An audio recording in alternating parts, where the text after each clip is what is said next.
Classification of sectors for FDI purposes. Now, in this video, we are going to understand as to how do you classify various sectors in India from the perspective of a foreign buyer, right?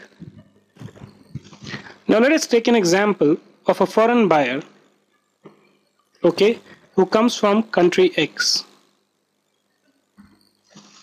He is basically looking at investing into certain companies in India. The area below the white line represents India. So you have company A, you have company B, and you have company C. Now he is looking at investing in all these three companies, right? Now the question whether he can invest in company A or company B or company C, or rather, these could be ors or and, right? Company A and company B and company C will depend upon which sector are these companies engaged in. So let's say, for example, someone is in manufacturing sector, someone could be in service sector, and someone could be in defense sector, right? In order to find out whether this non-resident investor, okay, can invest in all these three companies, the first thing that you need to see is which sectors are these companies engaged in. And then you move forward to see whether or not the non-resident is permitted to invest into these companies. Let's move back to our PowerPoint presentation to see what are the classification of various sectors for investment by a non-resident. Now the sectors basically are classified into two pieces. One is the permitted sector, okay, and the other one are the prohibited sector. Now as the word itself suggests, permitted sectors.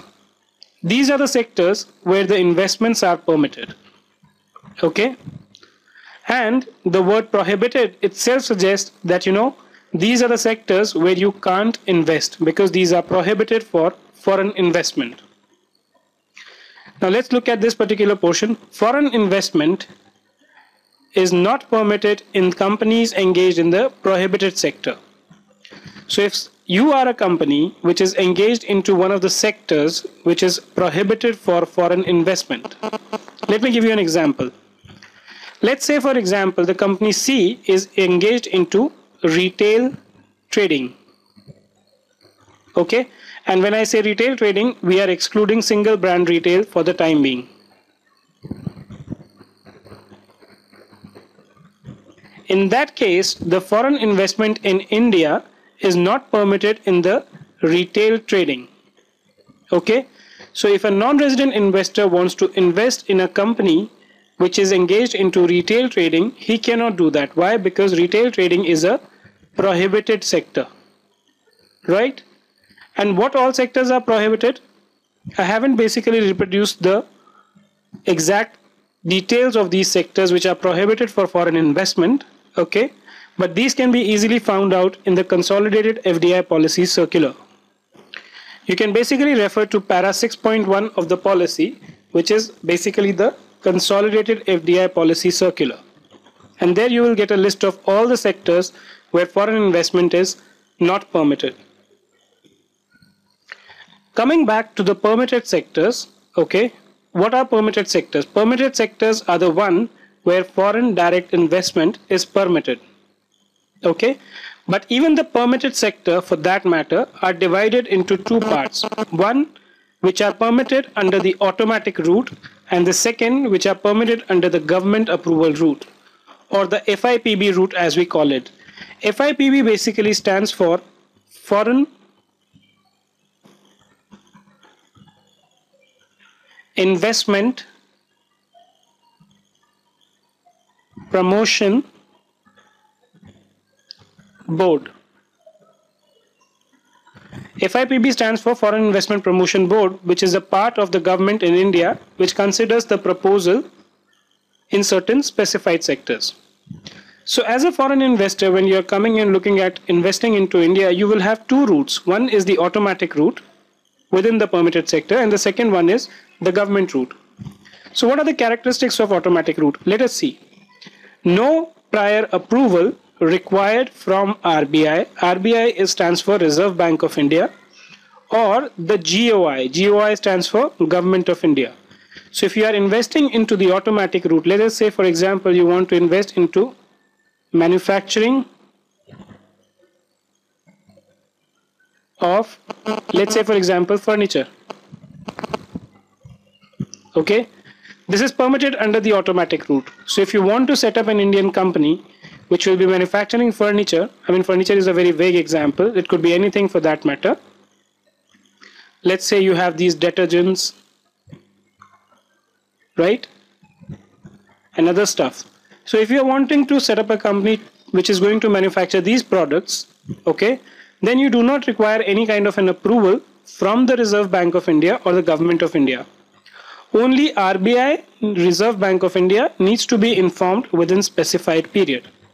So what you need to do is, once the investments have come in, okay, you need to send in the details of the investment to the Reserve Bank of India. These compliance requirements we are going to study in some of the next chapters or next videos actually. Now coming back to part 2, which is the government approval route. In this case what happens is that there are certain sectors wherein you are required to go and take the approval from Government of India. Okay, we'll study in detail as to what all sectors are covered in this part, but proposals falling outside the prohibited sector, which means that the first condition is that you should not be falling in this part. The reason is this is not permitted, so you can't even approach the government and tell them we want to invest into this company, can you please give us an approval? No, if you are falling in this sector you can't go to the government as well.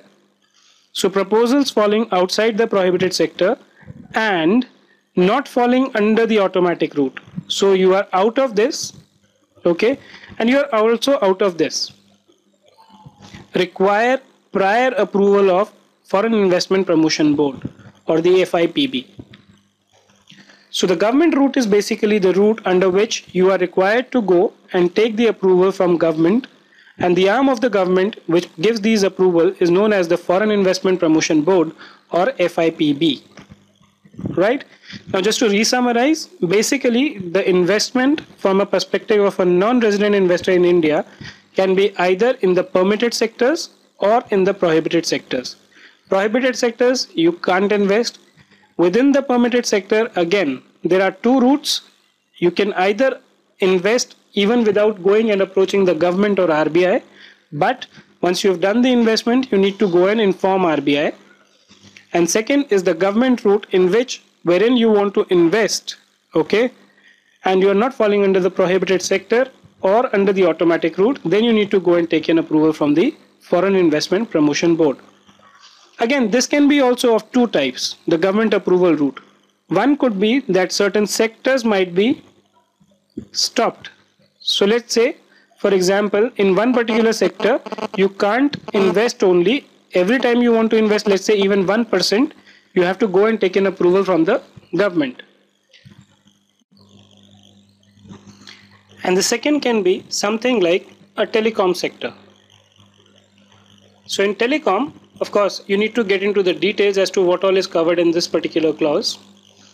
Up to 49%, it is under the automatic route. Okay, I'm just putting A for automatic route, right? Beyond 49%, but up to 74%, it is under the government route. Okay.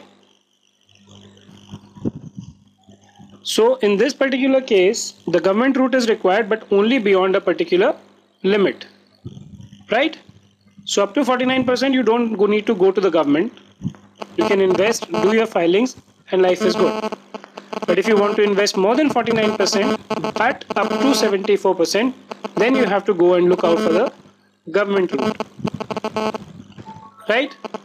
So this is the way basically the FDI policy is classified insofar as sector-wise investments are concerned, right?